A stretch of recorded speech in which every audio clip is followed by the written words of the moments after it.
52 বছর নানা তন্ত্র দেখেছি, নানা মন্ত্র দেখেছি। চুরি বন্ধ হয়েছে, খুন বন্ধ হয়েছে, চাঁদাবাজি বন্ধ হয়েছে।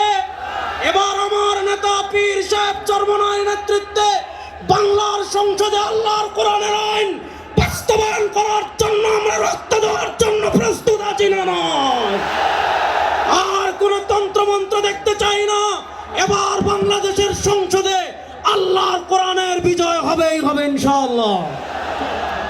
আসসালামু আলাইকুম ওয়া রাহমাতুল্লাহি ওয়া বারাকাতুহু। নাহমাদুহু ওয়া নুসাল্লি আলা রাসূলিল কারীম, আম্মা বাদ। ইসলামী যুব আন্দোলন বাংলাদেশের আজকের এই স্মরণকালের ঐতিহাসিক যুব কনভেনশনে বাংলাদেশের বিভিন্ন প্রান্ত থেকে আগত যুবকদের জাতীয় উলামা মাশায়েখ আইম্মা পরিষদের পক্ষ থেকে আন্তরিক মোবারকবাদ জানাচ্ছি।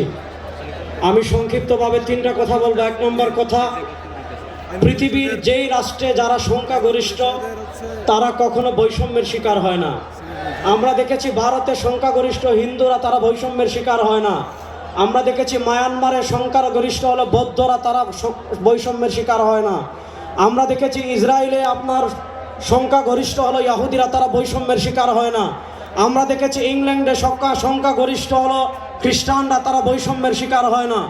কিন্তু গত 52 বছর থেকে এই বাংলাদেশের সংখ্যাগরিষ্ঠ মুসলমানরা সবচেয়ে বেশি বৈষম্যের শিকার হয়েছে, সবচেয়ে বেশি জুলুমের শিকার হয়েছে, সবচেয়ে বেশি অত্যাচারের শিকার হয়েছে।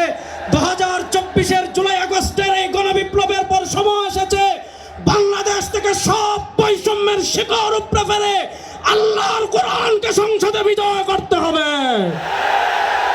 আমরা পরিষ্কার ভাষায় বলছি, গত 52 বছর থেকে আমাদের উপর ভারতের যে আধিপত্যবাদ ছিল, জুলাই আগস্টের গণবিপ্লবে ভারতের আধিপত্যবাদকে পরাজিত করতে যারা নেতৃত্ব দিয়েছেন তাদের অন্যতম হলেন আমাদের নেতা পীর সাহেব চরমনাই। আজকের এই সোহরাওয়ার্দী উদ্যান থেকে আমরা বলতে চাই, দাদারা ব্যাপারে ভালো থাকেন, এপার নিয়ে মাথা কামাবেন, সোহরাওয়ার্দী উদ্যানের দিকে থাকুন। লক্ষ লক্ষ যুবক শাহাদাতের তামান্না নিয়ে প্রস্তুত আছে। শেষ কথা একটা বলতে চাই, 52 বছর নানা তন্ত্র দেখেছি, নানা মন্ত্র দেখেছি। চুরি বন্ধ হয়েছে, খুন বন্ধ হয়েছে, চাঁদাবাজি বন্ধ হয়েছে।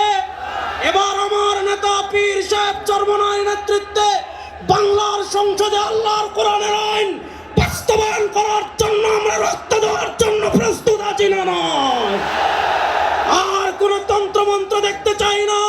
এবার বাংলাদেশের সংসদে আল্লাহর কোরআনের বিজয় হবেই হবে ইনশাআল্লাহ।